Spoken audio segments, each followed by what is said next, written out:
সকাল সকালে রান্না বসিয়ে দিছি গরুর ভুঁড়ি, আর এই ভুঁড়ি রান্না করব। আরও অন্য অন্য আইটেম আছে, সেগুলো রান্না শেষ করে একটু চলে যাব বাইরে। তো ভিডিওগুলো কেমন লাগে অবশ্যই সবাই একটু দেখবেন। আসসালামু আলাইকুম, সকলে কেমন আছেন? আপনাদের দোয়া আলহামদুলিল্লাহ ভালো আছি। তো দেখেন, গরু ভুঁড়ি রান্না করে এখন কিন্তু কাঁকড়া বসাই দিছি। আর এগুলো কিন্তু সামুদ্রিক কাঁকড়া।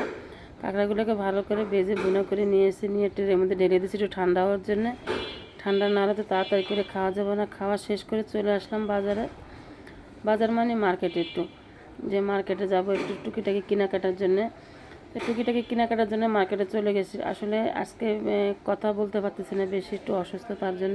তো মার্কেটে যেয়ে দেখি অনেক ভিড়। আসলে মাগরিবের পর হইলে মার্কেটে কেনাকাটার জন্য প্রচুর মানুষ আসে। আর এই জায়গাটা এত মানে মানুষ হয় প্রতিদিন। আর এখানে কাপড় চোপড়ের দাম খুবই কম। আর এই জায়গাটা কোন জায়গা আপনাদেরকে লোকেশন দিয়ে দেবো এবং বলে দেবো। আপনারা এখানে সবসময় যে মানে যারা এই যে এরিয়াটার কথা বলবো, এই এরিয়ার মানুষগুলো এখান থেকে যে মানে কিনতে পারবেন।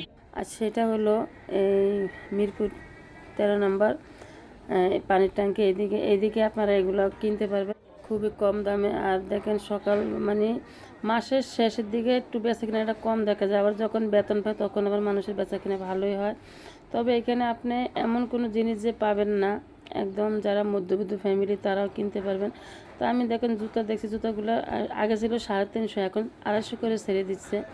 তারপরে সিরামিক্সের অনেক জিনিস আছে এখানে, সিরামিক্সের নতুন নতুন অনেক জিনিস। আগে দোকান কম ছিল, তবে এখন অনেক দোকান হয়েছে। আর জিনিসের মানও ভালো, আর দেখতেও খুবই সুন্দর। তা যারা আশপাশে যারা নতুন বসবাস করেন, যারা পুরাতন তারা তো চেনেন, যারা নতুন এখানে আসছেন বসবাস করেন তারা অবশ্যই হোপ মার্কেট চলে যাবেন।